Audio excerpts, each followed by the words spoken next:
It wasn't only the creatures that loved him and watched for him. Every man, woman, and child in Franconia, Sugar Hill, Bethlehem, and the whole district round got to being fond of that boy. You couldn't help it. He was the kindest, gentlest, helpfulest boy you ever saw, loving to his own folks and neighbors, pleasant to everybody, and always ready to help people, comfort them in trouble in his still way, for he never learned to speak. Good to all the animals. Oh, I can't tell you what he was in those days and up to the end. I told you there was a good deal of talk about it. There couldn't help being. The people all round there saw him and wondered about him and what it all meant. The summer boarders, when they came, watched him and talked about it, and people came from miles away to see White Christopher. Oh, I forgot. I hadn't told you about his having a name. You know I said his folks had never given him a first name. The summer after he waked up and first saw the snow cross, there was a minister came to Simon Gould's to board. He was dreadfully interested in the boy, and when he found out he hadn't any name, he said he ought to be called Christopher. I don't think Cyrus and Charlotte understood just at first what the word meant and why it seemed appropriate, but they thought it was a nice-sounding name, and they gave it to the boy. So on account of his looks and the clothes he wore, he'd got to be called by everyone round as White Christopher. That was the way he got his Christian name. A spell afterwards, Professor Morse, that taught in the academy at Littleton, told me what the name meant in some foreign language, and I thought it was just beautiful, and such a good name for the boy. As I said, there have been people, a good many, I guess, that have thought Christopher didn't have any real meaning to what he did, that he didn't know what a cross was, nor what it stood for, and that it only just happened, his putting out his arms that way, a kind of accident, you know? Well, maybe it was that way. I can't prove the other thing, though I believe it just as much as I believe the Bible. But supposing they were right, and it didn't mean anything to the boy, why, at any rate, it meant something to other folks, as anybody could see plain enough. I can't begin to tell you of the times White Christopher set things right, smoothed away worries, settled quarrels, turned away wrath, as Scripture says, with that one thing, almost the only thing he knew how to do. It was his way of preaching, even if he never knew what his sermons meant. I never knew a discourse ever so full of heads and fourthies and fifthlies and stuffed with doctrines and decrees go home to folks' hearts as that one, still, small sermon of the boy's. You might think everybody would have gotten so used to it after a spell that it wouldn't have much effect. It's singular to me that it didn't work that way, but it didn't. I never got used to it myself. I never came upon that boy standing with his arms out, let it be in the bright daytime with the sun shining on his white figure, until it most seemed as if he was giving out light himself, or even again in the dark of the evening, when it showed white and soft like a cloud, or a bit of mist amongst the trees, or against the black hillside, or most of all at sundown, when that purply light we have here in the mountains came and touched everything, the white boy amongst the rest, making him almost red for a spell instead of white. I never, I tell you, came upon him without a queer, solemn feeling, and a remembering, a coming home to me of many, many things I'd have been in danger of forgetting without him. I know 'twas so with other folks, too. Some of them told me so, and other times I'd see the effect myself. Why, even when the boys were quarreling over their plays, their faces red and mad, their voices loud and harsh, fists doubled up, ready to hit, or holding a stone to fling at one another, White Christopher would know it somehow, and he always appeared to find out when such doings were going on, and first thing you know, he'd be standing there white and straight, with his two white arms stretched out over and twixt them, with that white face with the loving, earnest, wishful look on it. And the boys, they mightn't give up right away. Maybe they'd keep on a minute or so longer in the way that boys do, you know, afraid of appearing to give in too easy. But they couldn't stand it long. First one, and then another'd drop out and steal off, and they'd all scatter before you knew it, ashamed and sorry, all the fight gone out of them.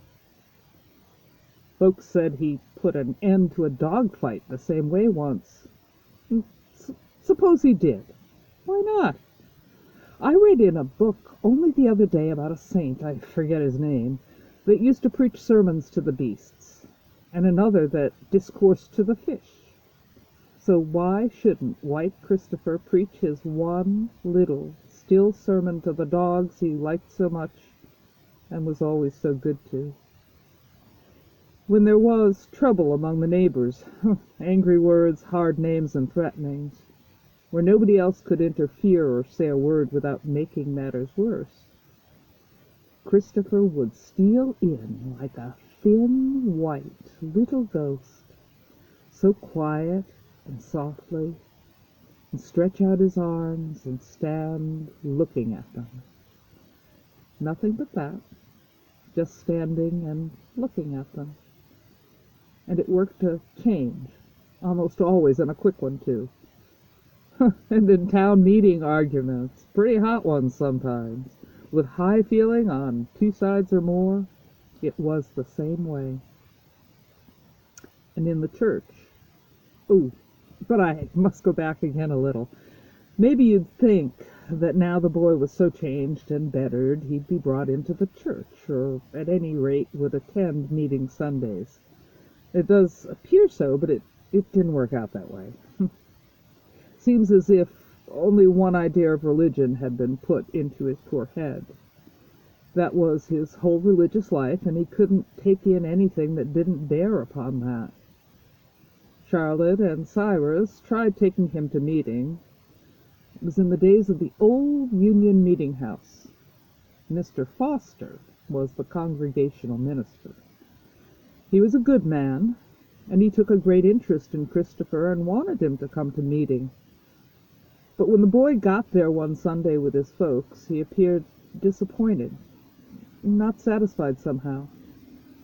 I don't know what he had expected, what kind of idea he'd got into his head of where his mother was bringing him and what he'd see, but anyway, he looked all around at the white walls and the pulpit and the gallery and the pews, seemed as if he was looking for something.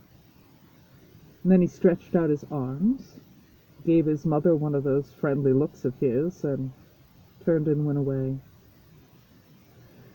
It appeared as if there was only one kind of religion, one part of the whole gospel idea he could understand or take in, and that was the part he called to folks' notice when he stretched out his arms and looked at them.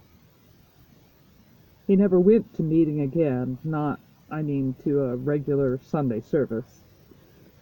There were 2 or 3 times he was just inside the door when he thought he was needed, and I'll tell you about that by and by. His mother, I said, used to show him the pictures in the big Bible, and just as she did before the change came.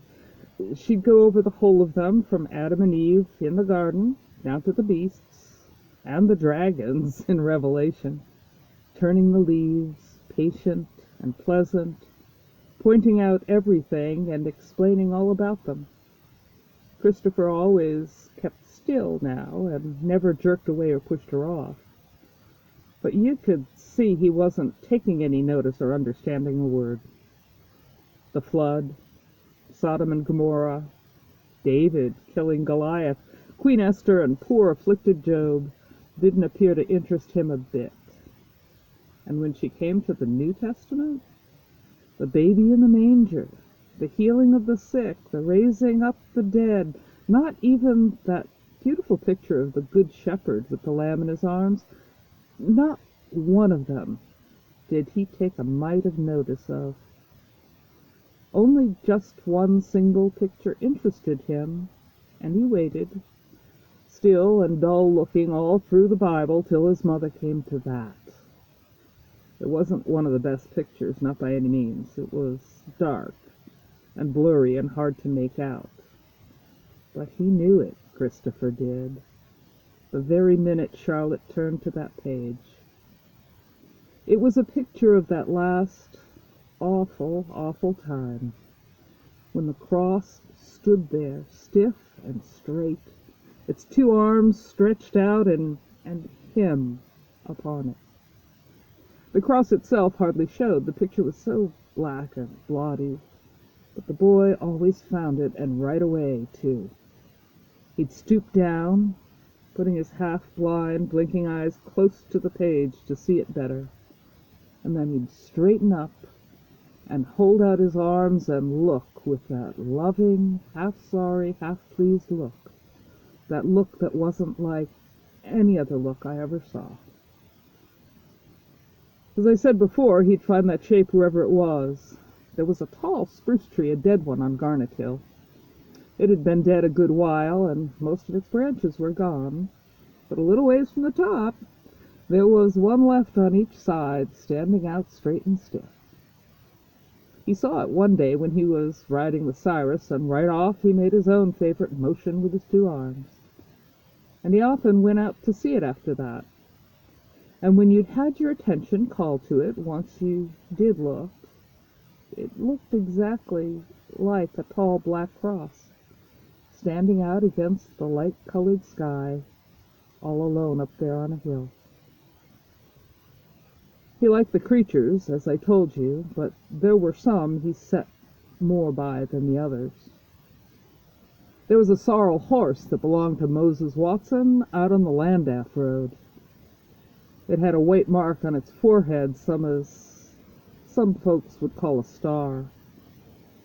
But it was a cross, plain enough to white Christopher, and he always called it so, in his own way, of course. When he met the horse in the road, he'd stop right in front of it and make his motion until I believed that horse knew all about it and what mark there was on his own forehead.